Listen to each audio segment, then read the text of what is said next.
साताऱ्यातील पिलानी या गावात बिबट्याचा धुमाकूळ, बैलावर बिबट्याचा प्राणघातक हल्ला। हल्ल्यामध्ये बैलाचे शिंग तुटले। बिबट्याचा बंदोबस्त करण्याची आता नागरिकांची मागणी। पुण्याच्या शिरूरमध्ये बिबट्याचा मुक्त संचार। दिवसाढवळ्या बिबट्याचा मुक्त संचार होत असल्यामुळे नागरिकांमध्ये भीतीचं वातावरण। अहिल्यानगरच्या साकुरी गावात बिबट्याचा मुक्त संचार। शेतात मुक्त संचार करणारा हा बिबट्या मोबाईल कॅमेऱ्यात कैद। बिबट्याच्या मुक्त संचारानं ग्रामस्थांमध्ये भीतीचं वातावरण। संगमनेरच्या नांदूर खांदरमाळ या परिसरातील लहूच्या मळ्यातील बिबट्या जेरबंद। बिबट्याला पाहण्यासाठी नागरिकांची मोठी गर्दी।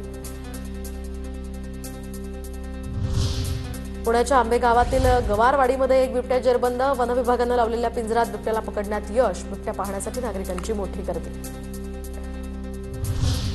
जुन्नरमध्ये बिबट्यापासून जीव वाचवण्यासाठी पळताना विहिरीत पडला। दरम्यान श्वानाला विहिरीतनं सुखरूप बाहेर काढण्यात जुन्नरमधल्या रेस्क्यू टीमला यश। भंडाऱ्याच्या खोलमारा जुना या ठिकाणी खोल विहिरीत पडलेल्या बिबट्याला वनविभागाकडून रेस्क्यू करण्यात आलं। शिकारीच्या शोधात असलेला हा बिबट्या तब्बल 40 फूट खोल विहिरीत पडला होता।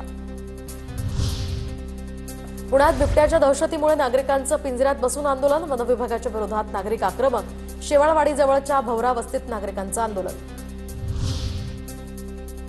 पुण्यातील ग्रामीण भागामध्ये बिबट्यांच्या हल्ल्यामुळे शाळांच्या वेळापत्रकात आता बदल। सकाळी 9:30 ते 4 वाजेपर्यंत शाळेची वेळ असणार।